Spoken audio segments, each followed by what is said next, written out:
¿Cuál iglesia? Introducción. Cualquiera que desprevenidamente lea el título de este libro, si no es una persona a quien le gusta observar profundamente para escudriñar la verdad del contenido de lo que lee, lo primero que se le ocurrirá pensar es que estamos tratando de fundar una nueva iglesia, que estamos promoviendo un novedoso movimiento cristiano que no vendría a ser sino uno más de los millones de iglesias que ya existen en el mundo. Pero no hay en las páginas de este libro una nueva iglesia, ni estamos pretendiendo iniciar un novedoso movimiento cristiano, sino que el Señor quiere darte revelación acerca de su iglesia,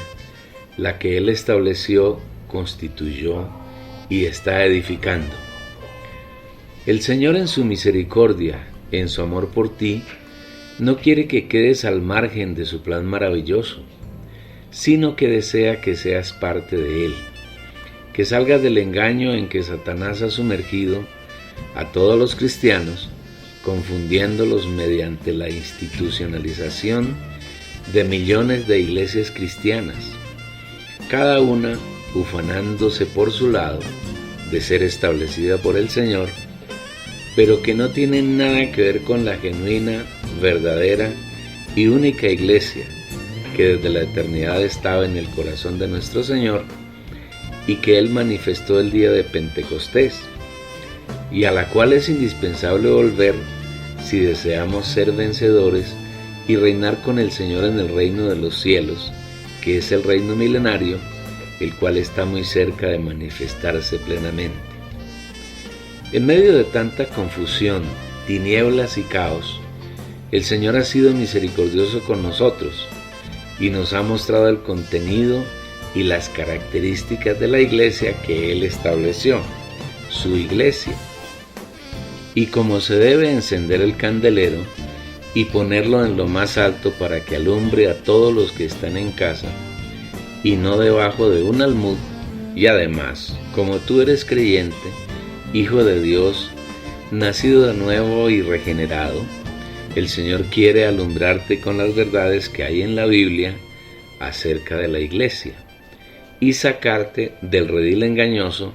en que Satanás te ha tenido cautivo por mucho tiempo. No pretendemos en manera alguna descalificar a personas u organizaciones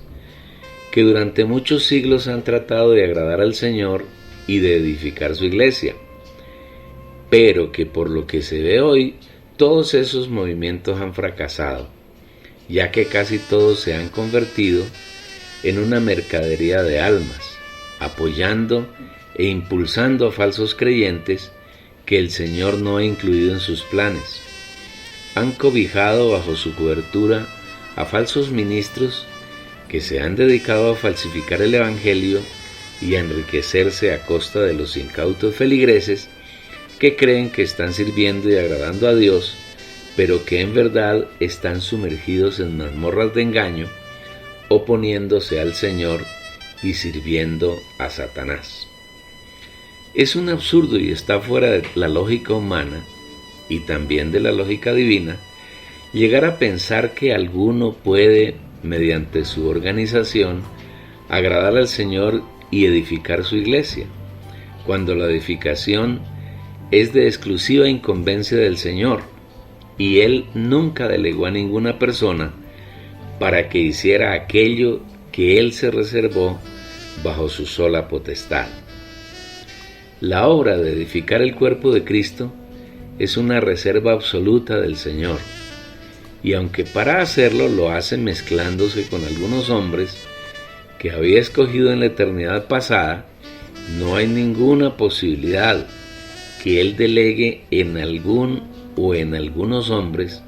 para que en su nombre desarrollen todos los pasos necesarios que tienen que ver con el nacimiento, la edificación y la madurez de los santos que conformamos la iglesia. Cuando en Mateo 16 el Señor reveló a Pedro acerca de la naturaleza de Jesús, el Hijo de Dios, le confirmó que Él, el Señor, edificaría su iglesia,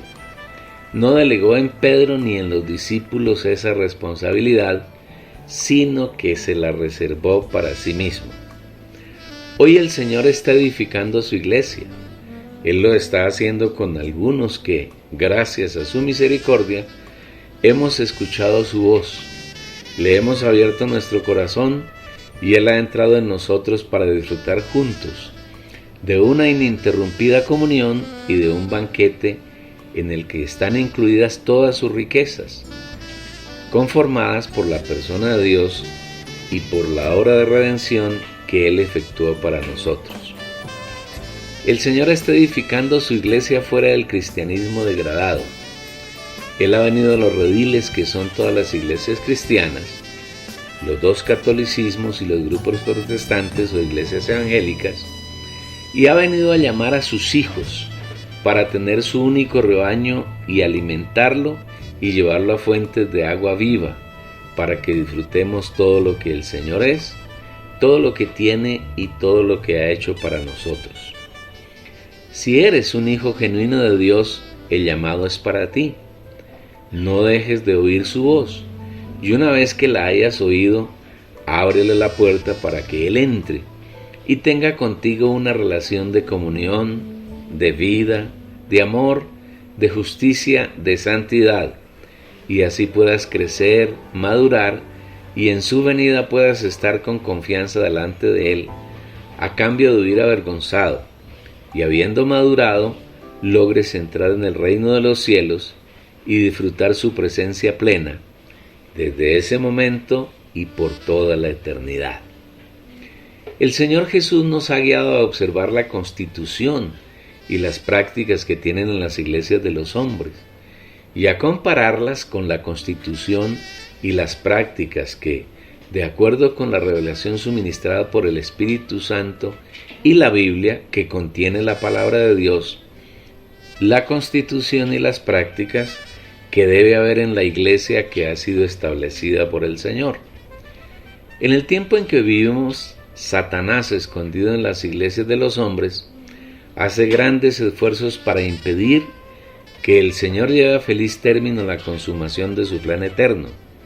engañando al mundo entero. Pero el Señor, nuestro Dios Padre e Hijo y Espíritu Santo, se está revelando en algunos de sus hijos y nos está llevando a tener una clara visión de qué, cómo y cuál es el contenido de su iglesia, mediante la cual llevará a la consumación lo que Él se propuso desde la eternidad y que lo satisface totalmente. Al sumergirte en las páginas de este libro, estás disfrutando de una profunda, elevada y ancha revelación, mediante la cual Dios quiere mostrarte cómo puedes tener un vivir que lo agrade, que te conduzca a disfrutar todas las riquezas que Él ha reservado para ti, y mediante ese disfrute puedas crecer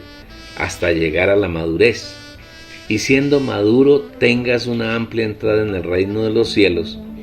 del cual estamos a las puertas de su plena manifestación. Mediante este libro, lo que pretendemos es ser colaboradores de Dios a tu favor, deseando que con las palabras en él escritas puedas ser alumbrado y puedas ver el engaño en que has estado metido, y vengas al Señor y lo tomes como tu pastor, y le permitas que te guíe en cada paso de tu vida, y seas un creyente que maduras y que da fruto agradable y apto para el disfrute de nuestro Señor. Así como en los libros escritos antes de este, se han transcrito los versículos que en el Señor hemos considerado apropiados en cada reflexión, se han tomado de múltiples versiones de la Biblia al idioma español, además de algunos interlineales griegos. Si partimos del principio de que la revelación de la persona y la obra del Señor es insondable, esperábamos que, teniendo como base la aquí expuesta, tú adquieras más revelación que te ayudará a crecer en el Señor, a ser formado como hijo de Dios, y por medio del disfrute de todas las riquezas que el Señor ha puesto en tu espíritu, alcances a ser parte del hombre de plena madurez, y seas así uno que ha ganado el reino de los cielos. Ten en cuenta que los líderes del cristianismo no tienen revelación de la persona y la obra del Señor, y como no la tienen, no permiten que sus feligreses vayan al Señor para que Él se revele en su espíritu. Entonces debes aprender a tener una comunión íntima y personal con el Señor, sin depender de hombres, sino haciendo real la palabra que el Señor expresa por medio de Pablo cuando le escribió a Timoteo y le dijo que hay un solo y único mediador entre Dios y los hombres, Jesucristo hombre. Por eso debes aprender a no depender de las palabras que semana a semana hablan los que se exaltan como mediadores entre Dios y tú. Y debes ir directamente al Señor y rogarle que te conceda un espíritu de sabiduría y revelación en el conocimiento de Él. Cuando esto sea realidad en tu vivir, estarás guardando la unidad del Espíritu, y junto con otros hermanos que estén en la misma situación, tendrás la realidad de la iglesia que el Señor estableció. Teniendo esa realidad, el Señor te revelará cada día sus novedades, y tendrás un permanente disfrute de Él y de sus riquezas, lo que te hará crecer hasta llegar a la madurez. El Señor encontrará en ti cada día frutos que lo satisfagan, te limpiará para que tengas más frutos, y cada día la satisfacción mutua de ti y de nuestro Señor será mayor, y estarás listo para recibirlo en su venida. En 30 capítulos que comenzarás a disfrutar desde ahora, encontrarás las diferencias de temas básicos entre las iglesias de los hombres y la iglesia de Dios. Y una vez que hayas tenido una clara percepción de los temas tratados, podrás tomar libremente una decisión. Si deseas agradar al Señor viviendo la realidad de su iglesia, o quieres permanecer en el engaño